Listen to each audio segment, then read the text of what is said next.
Oke, welcome to Total Politik. Jumpa lagi di konten ngomong sendiri. Kali ini gue akan bercerita tentang sesuatu yang lagi panas, yaitu mengenai konflik di Papua yang semakin memanas dan ditemukan berbagai macam senjata-senjata yang cukup mengejutkan dan heboh saat ini, dan itu juga dimuat di dalam laporan majalah Tempo. Buat lu yang mau berlangganan majalah Tempo lewat Total Politik, ikuti cara berikut ini.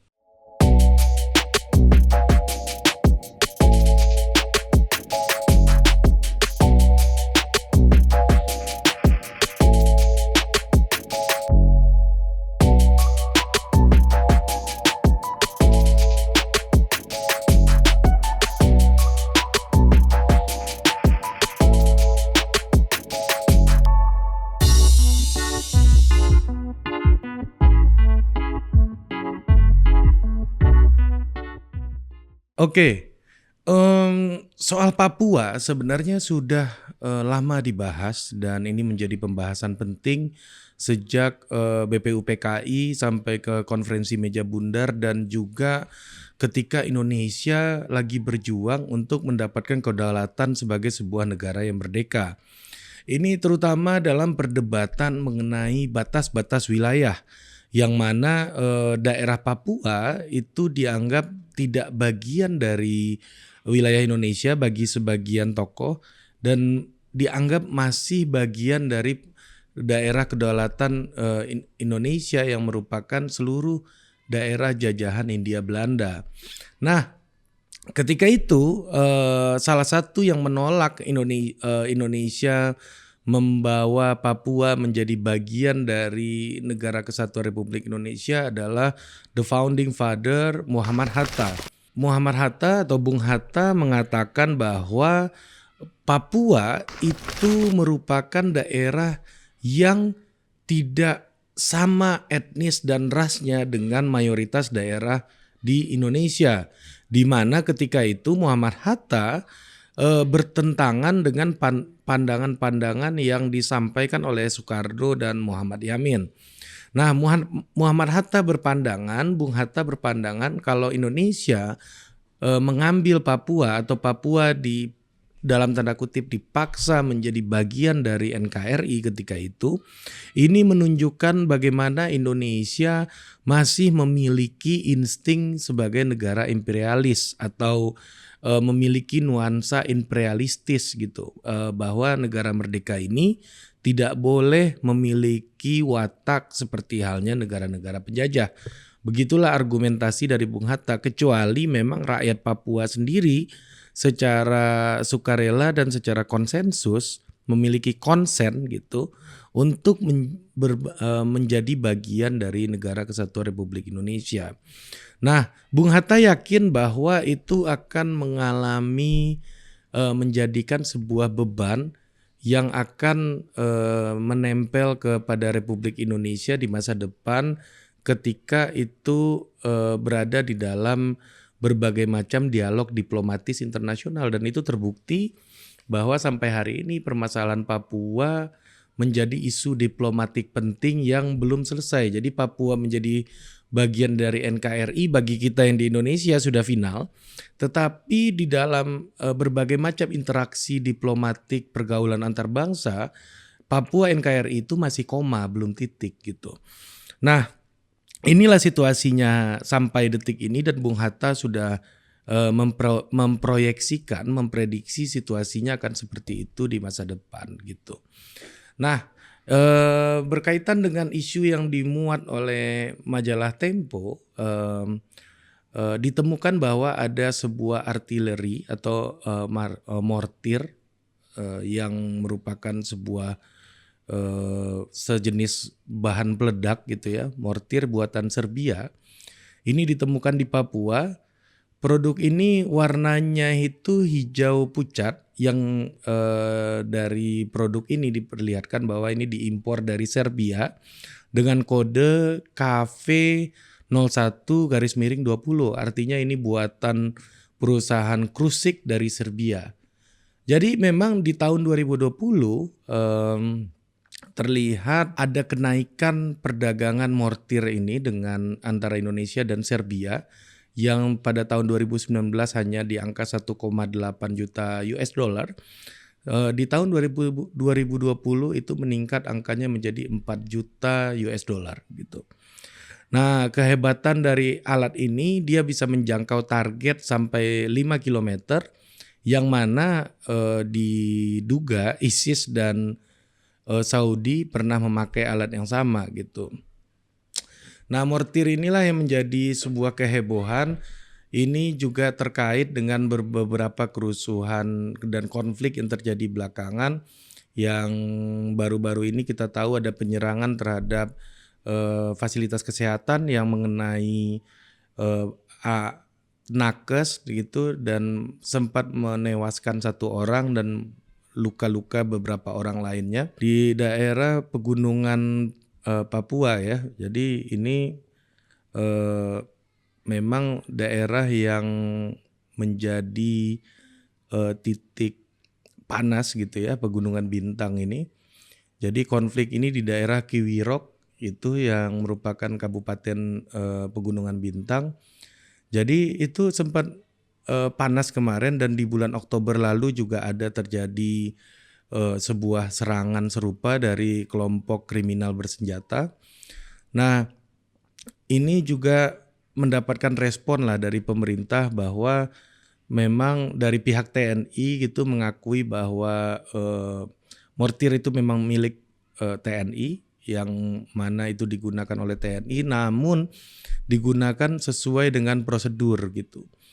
Jadi Maijen Yogi Triyono yang merupakan Pangdam Papua itu mengklarifikasi bahwa benar ini mortir ini digunakan oleh pasukannya dan itu sesuai dengan prosedur, tidak ditembakkan ke perumahan pemukiman penduduk dan tempat-tempat yang melukai warga sipil gitu.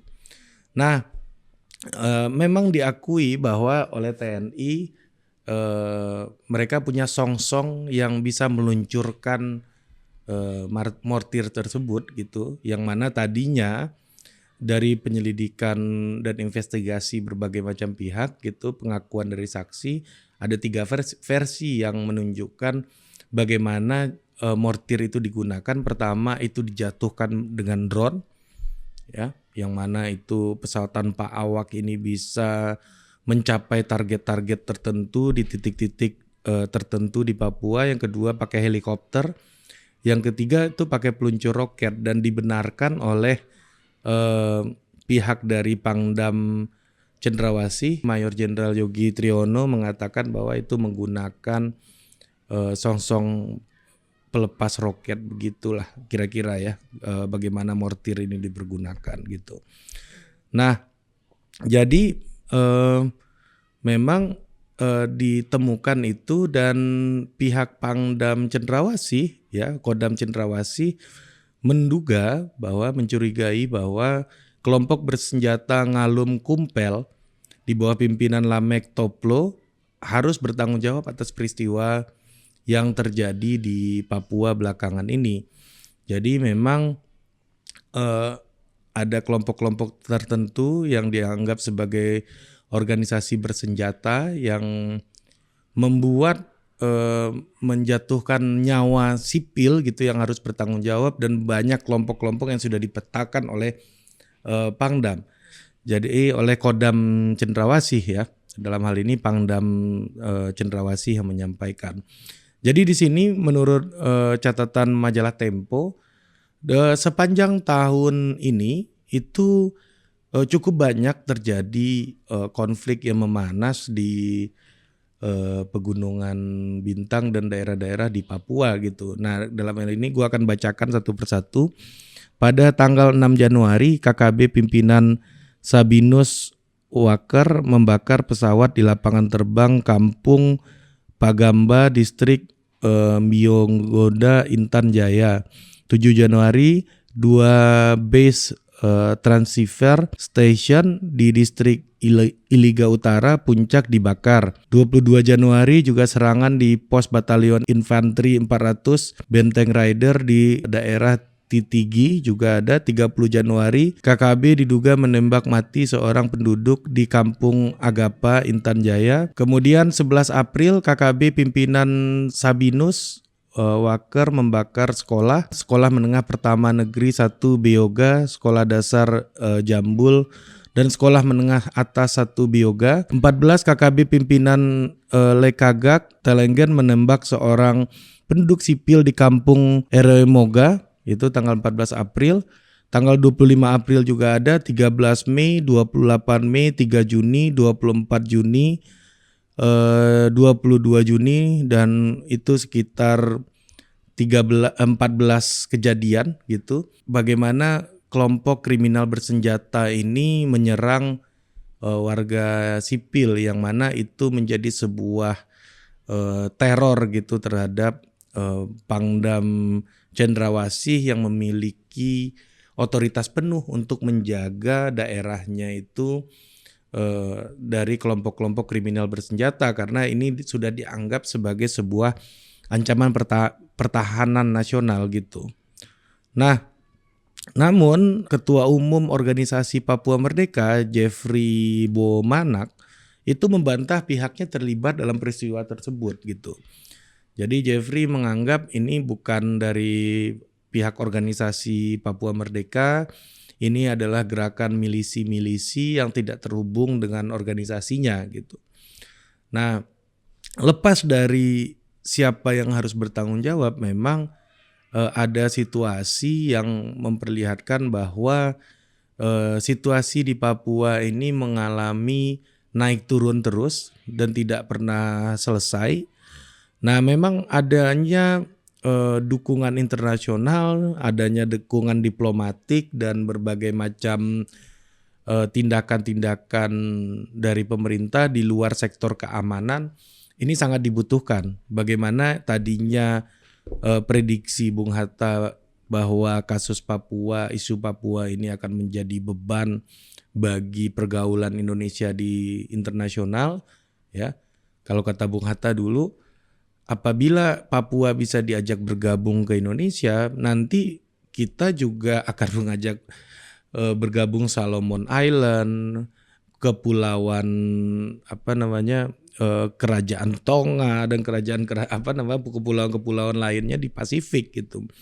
Jadi ini membuat Indonesia dianggap sebagai negara yang berwatak imperialistis. Jadi kira-kira dalam pergaulan internasionalnya ada pandangan-pandangan seperti itu yang membuat momentum bagi gerakan-gerakan anti integrasi ini atau pro Papua Merdeka ini mendapatkan opportunity terus-menerus. Jadi memang langkah diplomatik sangat diperlukan.